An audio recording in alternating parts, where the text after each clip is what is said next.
지금까지 창세기 1장부터 4장까지 지금 왔습니다. 그래서 창세기는 오늘까지로 마무리하고 다음 주부터 로마서로 들어가고, 로마서를 가지고 몇 주 또 살펴본 다음에 맨 마지막 요한계시록으로 가서 이렇게 살펴보면 성경 전체를 우리가 조금 알 수 있습니다. 우리가 어떻게 시작했냐면요, 태초에 하나님이 계셨다라는 것에서부터 시작이 됐습니다. 여러분, 이게 믿어지면 그 다음부터 다 믿어지는 거예요. 하나님이 태초에 하나님이 계셨고, 이 하나님으로부터 모든 것이 창조되었다. 그래서 창조된 것에는, 모든 것에는 목적이 있고 어떤 뜻이 있는 거죠. 그래서 우리 한 사람 한 사람도 다 하나님께서 어떤 목적을 가지고 지으셨다. 그래서 이 천지 만물이 다 하나님께서 어떤 목적을 가지고 창조하셨는데, 특별히 우리 사람을 하나님의 형상대로, 하나님의 모습과 비슷하게, 그래서 우리도 이제 일할 수 있는데 창조적으로 일할 수 있는 거죠. 또 하나님과 같이 어떤 릴레이션십, 이 관계를 가지는 것이 다 하나님의 형상으로부터 온 것입니다. 그런데 이렇게 만드셨는데 죄가 들어오죠. 죄가 들어옴으로 인해서 모든 것이 깨어집니다. 관계가 깨어지고, 그래서 하나님과 우리와의 관계, 사람과 사람과의 관계, 사람과 네이처, 자연의 관계가 다 깨어지는 것을 우리는 볼 수 있습니다. 그리고 나서 에덴 동산에서 죄를 지었기 때문에 쫓겨납니다. 쫓겨나서 아담이 이제 자녀들을 낳기 시작합니다. 그 자녀들 중에 가인과 아벨이라는 자녀가 있었는데, 지난주에 우리가 본 것이 뭐냐면 가인이 아벨을 죽이는 인류 역사상 첫 번째 살인 사건을 우리가 보게 된 겁니다. 여기까지 우리가 지금 온 겁니다. 그래서 지난주에 이제 가인이 아벨을 딱 죽이게 되니까 하나님이 뭐라고 물으시냐 하면요, 이렇게 물으십니다. 네 아우 아벨이 어디 있느냐라고 질문을 하시는 거예요. 지난 주일에도 이거 말씀드렸는데요, 이 질문은 가인을 위한 질문입니다.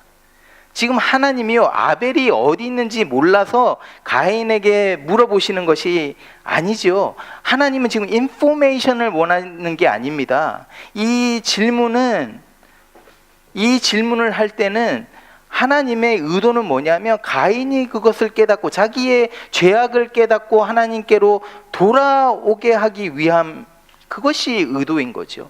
그렇기 때문에 이 질문을 한 겁니다. 내 아우 아벨이 어디 있느냐? 그런데 이 질문을 받고요,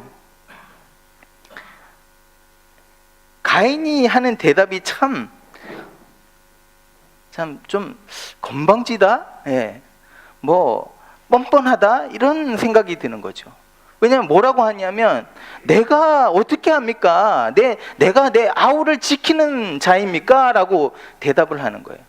여러분, 여기서 우리가 죄가 어떻게 사람들을 지배해 나가는지를, 우리가 지난주에 무슨 말씀을 드렸냐면, 죄는요, 가만히 있다가 어느 순간 우리를 덮치죠.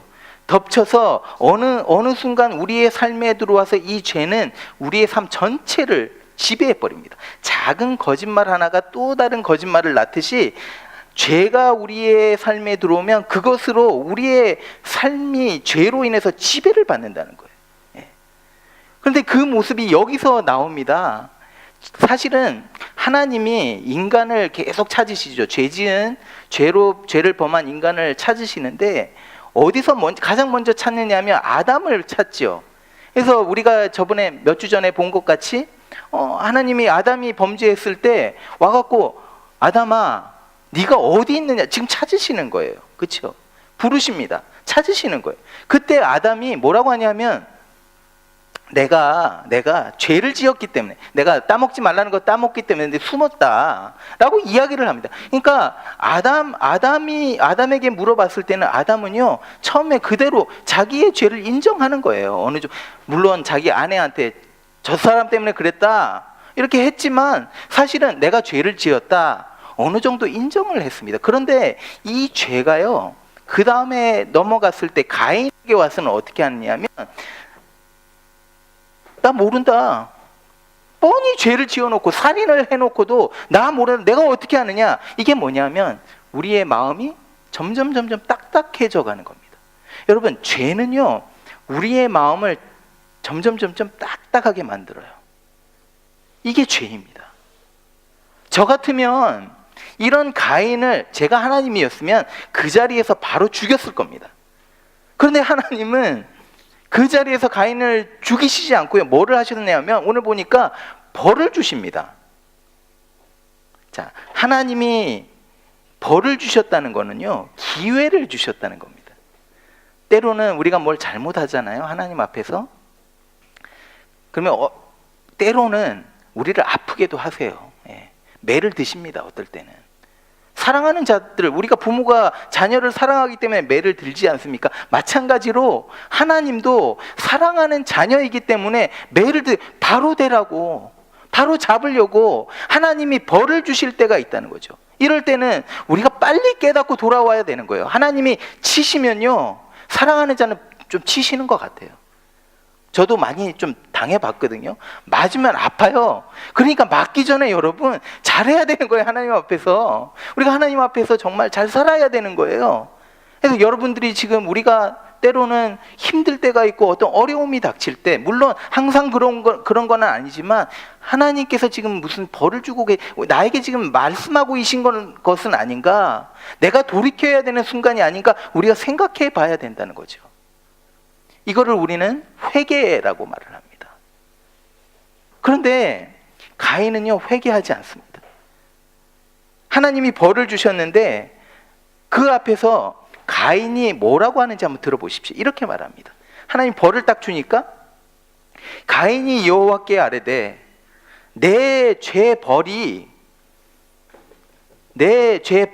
지기가 너무 무거우니 My punishment is more than I can bear. 지금 제 생각에는요, 제가 이거 상상을 해보니까 가인이 울부짖었던 것 같아요. 하나님 앞에서 괴로워했어요, 슬퍼했어요, 눈물을 흘렸어요.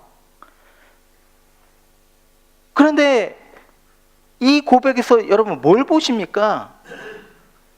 뭐 때문에 울고 있는 거예요?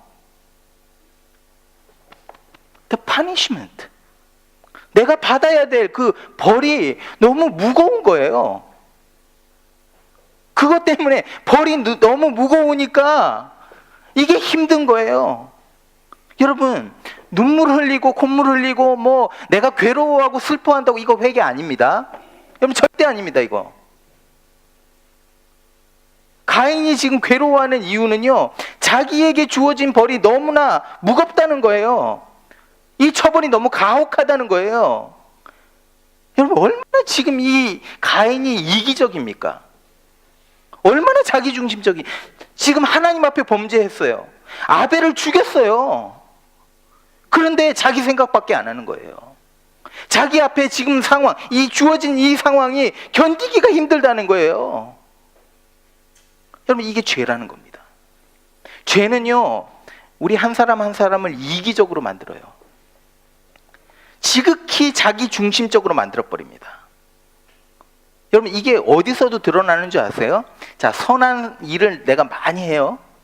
자, 선한 일을 많이 합니다. 어려운 사람들을 돕고 가난한 사람들을 막 돕고 도움이 필요한 사람들을 도와줘요. 이거 좋은 거죠. 좋은 겁니다. 그런데 마음 깊은 곳에, 아무도 모르는 곳에 어떤 마음이 품냐면 내가 저 사람보다 우월하다라는 느낌을 가지는 거예요. 그래서 나보다 못한 사람 도와주기가 되게 쉬운 거예요. 좋은 일을 많이 했어요. 남을 많이 도와줬어요. 그런데 조금만 나에게 손해가 오잖아요. 내 자존심이 조금 건드려지거나 내가 좀 손해를 입게 되면 그 다음부터는 관계가 빡 끊어지는 거예요. 그래서 내가 사람을 섬기는데 그 깊은 곳으로 들어가 보면 우리 인간의 마음에는 뭐가 있느냐면 어젠다가 있다는 거예요. 숨은 의도가 있다는 거예요. 이것이 죄의 모습. 저도 그렇고 여러분도 마찬가지. 이게 우리의 모습이라는 거죠. 이 죄는요 우리를 아주 selfish하게, 이기적으로, 나 중심적으로 그냥 만들어버리는 거예요. 지금 가인이 막 슬퍼하고 괴로워하고 있어요. 그 이유는 하나님 앞에서 범죄한 것 때문이 아니에요. 아벨의 생명을 빼앗아서 그것이 정말 죄책감이 들어서 미안함이나 그런 괴로움이 아닌 거예요. 자기에게 일어나는 일을 지금 걱정하면서 괴로워하고 있는 거예요. 죄 그 자체로 인해서 괴로워하는 것이 아니라 죄로 인해서 얻을 그 결과 때문에 자기가 받아야 되는 그것 때문에 괴로워하는 거예요. 이게 뭔지 알았어요, 여러분? 연민입니다. 연민. 자기 연민입니다. He's feeling sorry for himself. 여러분, 우리가요 어떤 죄를 짓고, 전화가 오네요. 예, 우리가요 어떤 죄를 짓고 이제 괴로워하거나 눈물을 흘릴 때가 있어요. 근데 이게 이제 회개가 아니라는 거예요. 회개는 죄의 뿌리로 들어가는 겁니다. 그래서 나 자신에게서부터 나와 갖고 나 자신을 바라보는 거예요. 내가 사람들을 판단하듯이 내 자신을 보면서 판단하는 거예요. 그리고 적나라하게 드러난 내 안에 있는 이 썩어지고 깨어지는 이 마음들을 하나님 앞에 가지고 나가서 고침을 받기를 원해요. 이게 회개입니다. 그냥 feeling sorry for yourself, 자기 연민에 빠져갖고, 이거는 회개가 아니라는 거예요. 그런데 우리의 실상이 어떠냐면요, 회개하기가 힘들다는 거예요. 왜냐하면 죄로 인해서 심장이 딱딱해졌기 때문에 옆에서 아무리 말을 해도, 너 지금 잘못하고 있어 말을 해도 듣지를 않는다는 거예요. 하나님의 말씀이 선포되는데, 하나님이 다가오시는데 왜 그랬느냐, 내 아우 아벨이 어디 있느냐 말씀하시고 대화하시고 상담해 주시기를 원하는데 우리는 마음이 딱딱해져 갖고 이것이 회개가 되지가 않는다는 거예요. 이게 가인의 모습입니다. 이게 바로 인간의 모습이에요. 여러분, 우리가 우리 스스로 절대 이 죄에서 빠져나갈 수가 없는 거예요. 지난주에 말씀드린 대로 죄가 어떻게 한다고요? 사자와 같이 웅크려져 있다가 가만히 숨어 있다가 어느 순간 확 덮친다고 말씀을 해요. 그러면 사자가 덮치잖아요. 먹이를 덮치면 이 사자는요, 이 덮친 먹이를 절대 놓지 않습니다.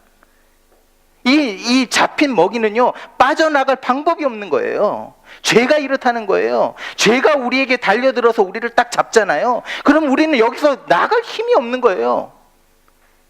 빠져나갈 구멍이 없는 거예요. 이것이 인간의 모습입니다. 이것이 저와 여러분의 모습인 거예요. 그래서 죄는요, 이 한 사람을 이렇게 탁 잡아서 망가뜨릴 뿐만 아니라, 죽일 뿐만이 아니라, 오늘 본문을 보면 사회도, 이 소사이티도 죄로 인해서 죄가 이 소사이티를 지배하는 것을 우리가 보게 됩니다. 오늘 같이 본문을 보시죠. 이렇게 말합니다. 가인이 여호와 앞을 떠나서 에덴 동쪽 놋 땅에 거주하더니 아내와 동침하매 그가 임신하여 에녹을 낳은지라. 가인이 성을 쌓고 그의 아들의 이름으로 성을 이름하여 에녹이라 하니라. 여러분, 여기서요 가인이 여호와 앞을 떠났다라는 말이 있습니다. 이게 무슨 말이냐면요, 하나님 없이 살았다는 겁니다. 그럼 가인이 하나님 알고 있었습니까? 모르고 있었습니까? 하나님 알고 있었어요. 지난주 텍스트에 보면 하나님과 대화했어요. 그 정도였어요. 그런데 하나님을 떠난 거예요. 하나님과 아무런 상관이 없는 삶을 산 거예요. 많은 분들이 교회에 나오십니다. 기독교의 문화에 젖어서 어쩌면 기독교인 같은 모습을 하고 있어요. 그런데 여러분들이 지금 여러분의 삶에서 하나님과 아무런 관계가 없다면 여러분은 가인과 같이 지금 살아가는 겁니다. 여호와 앞을 떠나서 살아가는 겁니다. 여러분들 삶을 한번 들여다보십시오. 얼마나 하나님과 관계를 맺으면서 일상생활 속에서 일주일을 살아가면서 얼마나 내가 하나님과 지금 동행하고 Are you walking together with God? Ask yourselves. 하나님과 전혀 관계없는 삶을 살면서 일주일에 한 번 교회 나와서 내가 예배 드린다. Are you sure?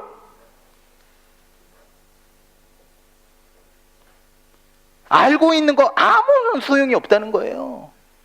하나님과 관계가 있어야 된다는 겁니다. 가인은요, 하나님을 떠났어요. 하나님을 알고 있었는데 관계를 가지지 않았어요. 하나님 없이 살아갔습니다. 그러면서 이 가인이 뭘 하느냐 하면요, 성을 쌓습니다. 영어로는 he was building a city. 그러니까 성을 만들어가는 거죠. 쌓고 끝난 게 아니라 쌓아갔습니다. 이 성경에서 city라는 성이라는 단어가 이제 여기서 처음 나오는데 굉장히 이게 여러분 특별합니다. 무슨 말이냐면 가인이 성을 쌓았다라는 말은요, civilization을 만들었다, 문명을 이루어 갔다, 사회가 형성이 된 겁니다. 사실은 에덴 동산이 성과 같은 의미가 있습니다. 그래서 하나님이요, 에덴 동산에서 아담과 하와를 거기에 넣으셔서 아담과 하와로 하여금 civilization, 이 사회를 형성하기를 원했어요. 그래서 성경에서 이 시티에 대한 말씀이 계속 많이 나오는데 이 시티가 나올 때마다 사실은 포지티브한 게 굉장히 많습니다. 그래서 이스라엘이 애굽 땅에서 나와서 가나안으로 들어갈 때 민수기에 보면 하나님이 그 땅에 들어가서 너희가 성을 세우라라고 말을 합니다. 다니엘서를 우리가 공부할 때도 마찬가지입니다. 하나님이 포로로 이제 잡혀가는 이스라엘 백성에게 잡혀갔어요, 바벨론에. 포로로 잡혀간 땅을 위해서 하나님 뭐라고 하시냐면 그 땅을 위해서 축복하라고 말을 해요. 그 땅을 사랑하고 그 땅에서 프로스퍼하게 하라고 기도하라고 말해요. 무슨 말이냐면 살기 좋은 땅으로 만들라는 거예요. 적의 땅인데. 또 성경의 끝으로 가보면 새 예루살렘이 이제 하늘로부터 내려옵니다. 그래서 이 땅 위에 세워지는 것을 보게 됩니다. 그래서 이 시티라는 거는요, 문화가 만들어지는 곳이에요. 문명이 발달하는 곳이에요. 이게 하나님이 원하시는 거였다는 거예요.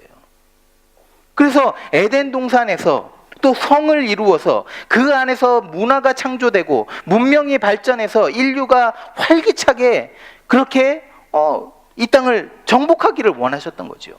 이 성을 통해서. 여러분, 저는요 이런 생각을 합니다. 적당한 경쟁은 좀 좋은 거다. 나에게 어떤 경쟁 상대가 있을 때 그건 뭐냐면 내가 조금 더 노력을 하게 만드는 거죠. 제가 이제 중고등학교 다닐 때 제가 초등학교 4학년인가 5학년 때부터 첼로를 했습니다. 그래갖고 여기 왔는데 이제 영어를 잘 못하니까 아무도 인정해주는 사람도 없고 그랬는데 이제 첼로를 좀 치니까 학교에서 저를 굉장히 인정해줬던 거예요. 그래서 첼로를 이제 학교 오케스트라에 들어가서 연주를 하곤 했는데 또 첼로 치는 아이가 있는 거예요. 근데 그 아이가 좀 저하고 경쟁이 되었습니다. 그래서 걔는 이제 첼로를 하게 되면 여러분 이 비브라토라는 게 있습니다. 이렇게 막 움직이는 게 있어요. 비브라토를 굉장히 예쁘게 해갖고 소리가 굉장히 예쁘게 나오게 하는 거예요, 이 친구가. 근데 저는 이제 첼로를 칠 때 왜 그런지 모르지만 우울한 소리가 나오는 거예요. 음악이 우울하게 막 들리는 거예요. 그래서 그 친구가 되게 부러워갖고 나도 좀 아름다운 소리를 만들어야 되겠다.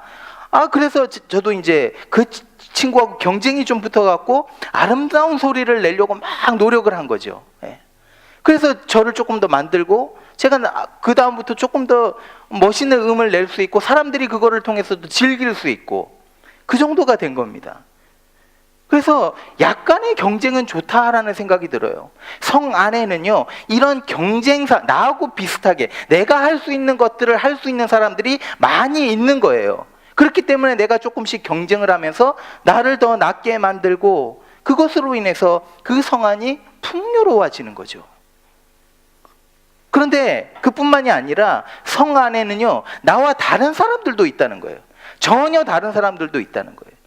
저는요, 이 그림을 그리면 왜 그렇게 못 그리는지, 제가 저희 아버지를 닮아서 그런 것 같아요. 그림을 그리면 너무 못 그리는 거예요. 아예 좀 잘 그렸으면 좋겠는데, 이게 그림인지 낙서인지 모르는 거예요. 근데 우리 교회도 그렇고 이렇게 보면요, 이 미술 잘하는 사람들이, 색깔도 그렇고 정말 예쁘게 잘 그리는 사람들이 너무 많아요. 얼마나 이게 부러운지 모르는 거예요. 또 저는 어디에다가 손만 갖다 대면 다 부시거든요. 그래서 뭐 이런 라이트 뭐 이런 거 갖다 대면 이게 다 무너져 버려요. 그런데 우리 교회 집사님들 이렇게 보고 하면, 예, 죄송합니다. 이거 오미 집사님, 예, 이 가방 안에, 예, 오늘 뭐가 많이, 사람들이 가면서, 시간이 얼마 없는데? 아니 전도사님 있으시잖아요.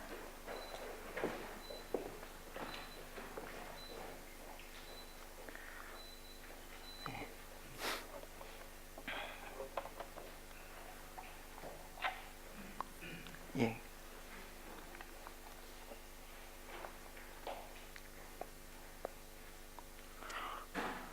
어디까지 했죠? 예.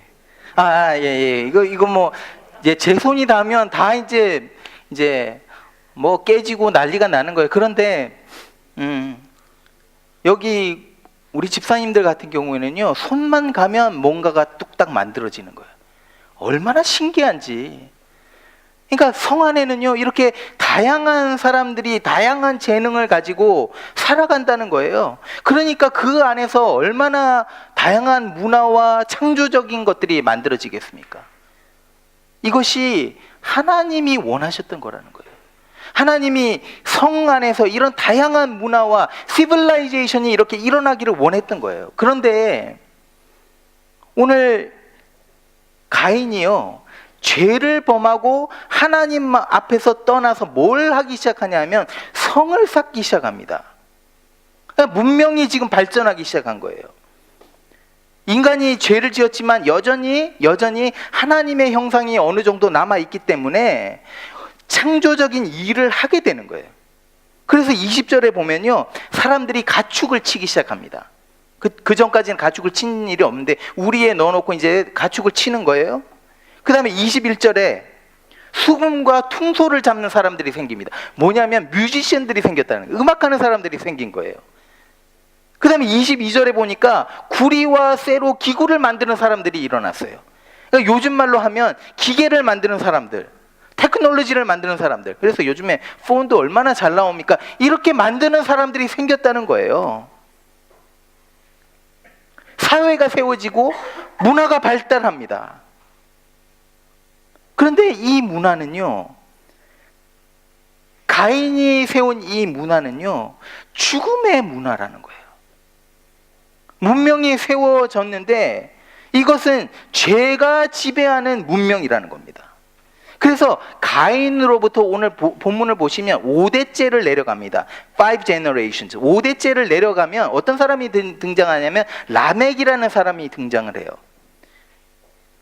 그래서 이 사람의 내용을 한번 볼게요. 보여주세요. 라멕이, 자, 가인으로부터 5대째가 내려왔습니다. 라멕이 두 아내를 맞이하였으니 하나의 이름은 아다요, 하나의 이름은 실라였더라. 여러분, 여기서 잘못된 게 뭐가 있습니까? 예, 두 아내. 폴리거미가 여기서부터 시작된 겁니다. 일부 다처제. 하나님은 원래 디자인을 어떻게 하셨냐면 한 남자와 한 여자가 만나서 가정을 이루게 하셨어요. 그런데 오늘 가인이 쌓은 성에서 어떤 일이 일어나냐면요, 한 남자가 두 여자를 아내로 맞습니다. 그 창세기를 쭉 읽다 보면요, 이 일부 폴리가미 때문에 얼마나 많은 죄가 들어오고 가정과 사회에 얼마나 많은 문제가 일어나, 이 창세기를 보면 이게 막 드러납니다. 그러면서 특별히요, 가정 안에서 여인들이 억압을 당해요. 남자랑 여자랑 같은 동등한 입장인데 어느 순간 여기서부터 보니까 남편이 아내를 막 짓누르는 거예요. 억누르는 거예요. 사회를 형성했는데, 지금 이제 성 안에서 시빌라이제이션을 만들었는데 그 안에 가난하고 힘없는 사람들, 약자들이 억압을 당하는 거예요. 그뿐만이 아니라 폭력이 일어납니다. 23절을 보십시오. 이렇게 말합니다. 라멕이 아내들에게 이르되 아다와 실라여 내 목소리를 들으라. 라멕의 아내들이여 내 말을, 지금 이런 말을 어떻게 할 수 있는, 참 건방지고 이건 너무 그렇지 않습니까? 저 같으면 이런 거예요. 그러니까 이한이 사모 이름을 대면 좀 그렇겠지만, 아니 내 목소리 들어라. 홍성기의 아내 이한이여 내 말을 이런 식으로 하는 거예요. 지금 얼마나 교만합니까? 그러면서 뭐라고 하냐면, 나의 상처로 말미암아 내가 사람을 죽였고 나의 상함으로 말미암아 소년을 죽였도다. 가인을 위하여는 벌이 7배1인데 라멕을 위하여는 벌이 77배1이로다 하였더라. 지금 막 라멕이요 자랑을 하는데 뭘 자랑을 하냐면요, 여기서 상처를 입혔다는 거는 스크래치를 냈다는 거예요. 약간의 스크래치. 상함을 입었다는 것은요, 소년에게 조금 잠깐 어떻게 부딪혔는지, 어쨌든 부딪혔는데 그게 멍이 들은 거예요. 멍이 조금 든 거예요. 여기서 소년이라 하는 거는요, 한 13살, 14살짜리를 말합니다. 그러니까 자기에게 조그만 스크래치, 조그만 멍을 조그만 손해를 입혔다고 라멕은 지금 이 소년을 죽여버립니다. 그러면서 뭐라고 하냐면, 가인을 위해서는 벌이 7배1인데 자기 자신 라멕을 위해서는 벌이 77배다라고 말을 해요. 성경에서 7은 완전한 숫자이거든요. 이 말이 뭐냐면요, 내가 어떤 손해를 보면 이게 아무리 작은 손해라도 반드시 복수하고야 말겠다. 용서하지 않겠다. 분노하는 것을 절대 포기하지 않겠다. 여러분, 이게 바로 죄가 지배하는 문명입니다. 이게 바로 죄가 지배하는 사회 속에서 나오는 현상입니다. 이게 바로 오늘 우리가 살아가는 사회의 모습이라는 거예요. 여러분, 차 운전을 해보시면, 요즘에 제가 싱가포르로 떠나기 전에 10몇 년 이제 됐죠. 여러분, 빵빵 하는 사람 별로 없었어요. 제가 여기 79년도에 왔는데 그때는요, 차가 이렇게 가다가 빨간불에서 그린라이트가 됐는데 안 가고 있잖아요. 그러면 뒤에서 빵빵 안 거립니다. 기다려줍니다. 깨달을 때까지. 그리고 옆에 사람이 와갖고 친구를 발견한 거예요. 트래픽 라이트에서. 그럼 얘기를 합니다. 창문을 내리고 얘기를 막 서로 주고받아요. 그린라이트가 됐는데 안 가요. 얘기한다고. 그러면 뒤에서 빵빵 안 해요. 기다려줍니다. 이랬는데 요즘에는요, 그린라이트가 되고 1초도 안 지났어요. 빵! 하는 거예요. 와, 저도 얼마나 열이 받는지 이럴 때면. 지난주에도 데이랑 가다가 제가 막 열이 나갖고, 그러니까 데이가 옆에서 Dad, calm down.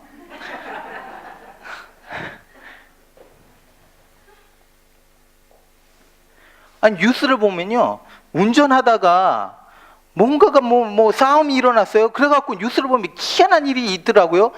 서로 막 치고받아요, 길거리에서. 우리 나성교회 성도님, 이렇게 운전하지 마세요. 네, 좀 참아주시고 양보하시고. 이런 모습이 라멕의 모습과 뭐가 다릅니까? 하나님이 원하시는 이 사회, 이 문명은요, 서로 협력해 가면서 서로 섬겨주면서 살기 좋은 세상을 만드는 거였어요. 그런데 죄가 지배하는 사회는요, 가인이 만든 이 시빌라이제이션에는 뭐냐면 자기가 중심이 되는 거예요. 그래서 모두가 다 이기적이 되어 갖고 자기에게 조금만 손해가 오면 싸워지는 거예요. 달려드는 거예요.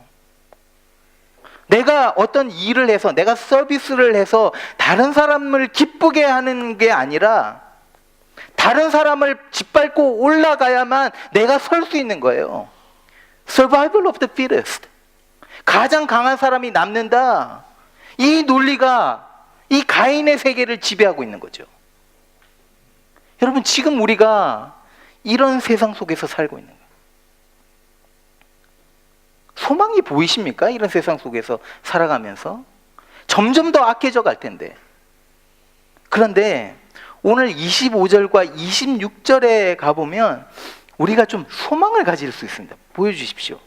아담이 다시 자기 아내와 동침함에 그가 아들을 낳아 그의 이름을 셋이라 하였으니 이는 하나님이 내게 가인이 죽인 아벨 대신에 다른 씨를 주셨다 함이며, 셋도 아들을 낳고 그의 이름을 에노스라 하였으며 그때의 사람들이 비로소 여호와의 이름을 불렀더라. 이 구절에서요, 이름이라는 단어가 두 번이 나옵니다. 가인은요, 자신의 쌓은 성 이름을 자기의 아들의 이름을 따다가 거기에 붙입니다. 창세기 11장에 가보면 바벨탑을 쌓는 사건이 일어나죠, 여러분. 사람들이, 이게 가인의 후손들이 쌓은 건데, 가인의 후손들이 이제 바벨탑을 쌓으면서 왜 바벨탑을 여러분 쌓았습니까? 오늘 읽어보니까 이런 말이 있습니다. 제가 읽을게요. 들으세요. 창세기 11장 4절에 또 말하되, 자, 성읍과 탑을 건설하여 그 탑 꼭대기를 하늘에 닿게 하여, 그 다음에 무슨 말이 있냐면 우리 이름을 내고, 자신들의 이름을 내기 위해서 성을 쌓았다는 거예요.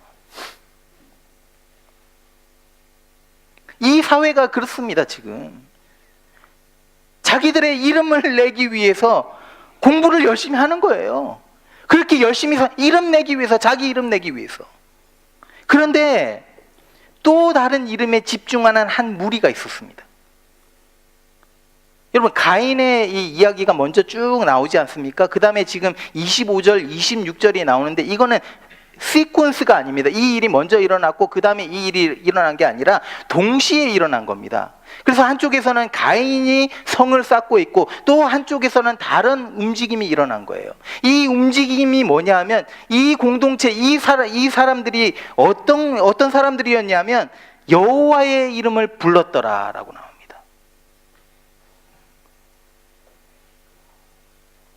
여호와의 이름을 불렀다는 거는요, 하나님의 이름을 위해서 살아가는 사람들이었다는 거예요. 한쪽에서는 자기 일을 위해서, 자기가 올라가기 위해서 그런 사회가 형성이 됐고, 또 한쪽에서는 하나님의 이름을 부르며 하나님의 뜻대로 살아가며 하나님의 영광을 위해서 살아가는 한 사회가 이루어졌다는 겁니다. 하나는요, 파워 중심의 문명입니다. 힘이 모든 것을 지배합니다. 또 다른 한 사회는요, 섬김이 중심이 된 사회예요. 한 사회는 자기의 이름을 나타내고 자기가 잘 되기 위해서 몸부림을 치는 사회이고, 또 다른 사회는 하나님의 이름을 높이기 위해서 몸부림을 치는 사회라는 거예요.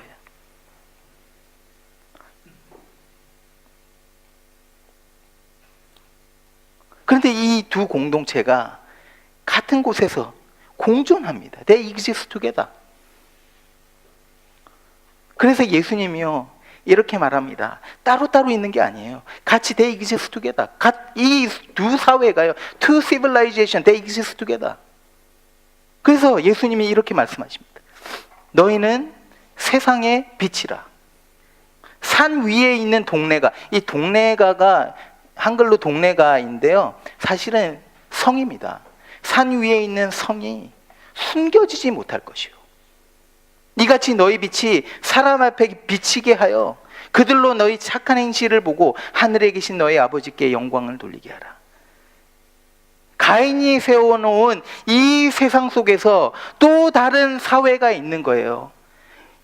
이 사회가 산 위에 세워놓은 성과 같다는 거예요. 그래서 이 성에서 나오는 빛과 같은 그 행실을 통해서 모르는 사람들이, 세상 사람들이 하나님을 찬양하게 된다는 겁니다.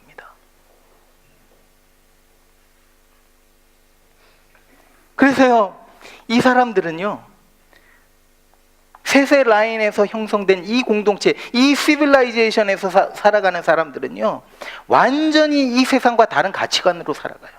살아가는 방법이 틀립니다. 세상 기준으로 기준으로 보면 완전히 바보같이 살아가는 겁니다. 돈을 쓰는 방법도 틀려요. 왜 헌금을 합니까? 아니, 내가 쓸 것도 없어 죽겠는데 무슨 헌금을 해요? 그런데 한다는 거예요. 막 주님께 바칩니다. 하나님의 일을 위해서 바칩니다. 어리석어 보여요. 바보같이 보여요. 가정생활도 완전히 달라요. 자녀를 양육하는, 여러분 부모님들, 자녀를 양육하는 방법도 이 시빌라이제이션에 있는 사람들은 달라야 돼요.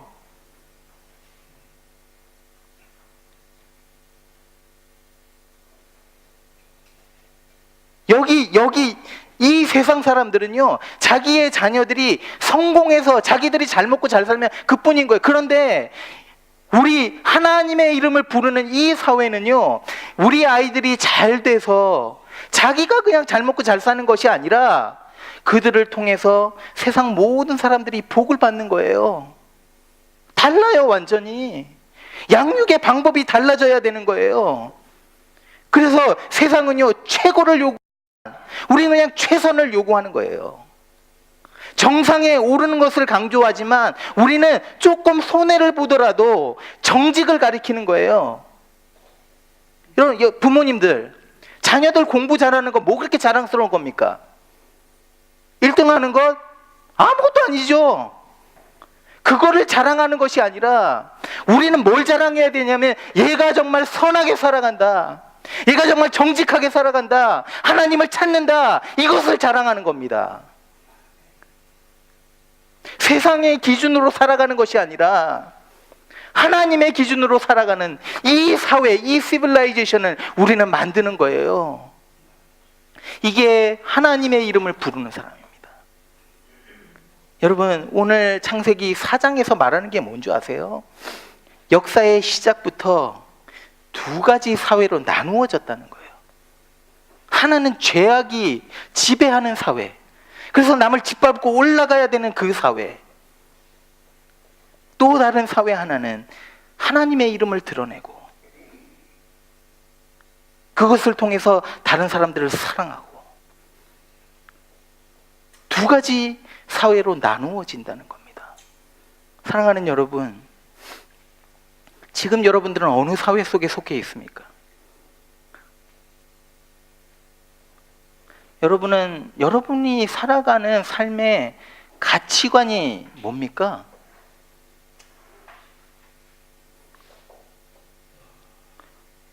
왜 그렇게 열심히 살아요?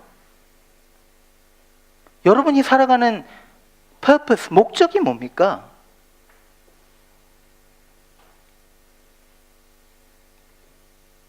나를 위한 것이고 내 자녀를 위한 것이고 그뿐이라면 그거는 가인과 다를 게 없어요. 저는요, 우리 모두가 다 하나님의 이름을 부르는 이 문화를 만들어 가기를 소망합니다. 여러분, 정말 좀 그렇게 살아요. 세상 사람들과 똑같이 뭐 구분도 안 되게 그렇게 살아가지 말고 좀 다르게, 사업을 하면서도 좀 다르게, 공부를 열심히 하면서도 좀 다르게, 일상을 살아가면서 직장 생활하면서도 좀 다르게 좀 그렇게 살아갔으면 좋겠습니다. 여러분, 우리가 일주일 동안 그렇게 좀 살아가요. 같이 그렇게 좀 힘써봐요. 하나님의 이름을 높이기 위해서, 내 유익이 아니라 다른 사람의 유익을 위해서 살아가는 그런 삶들을 한번 살아보십시오. 하나님께서 거기에 엄청난 은혜를 부어주실 겁니다.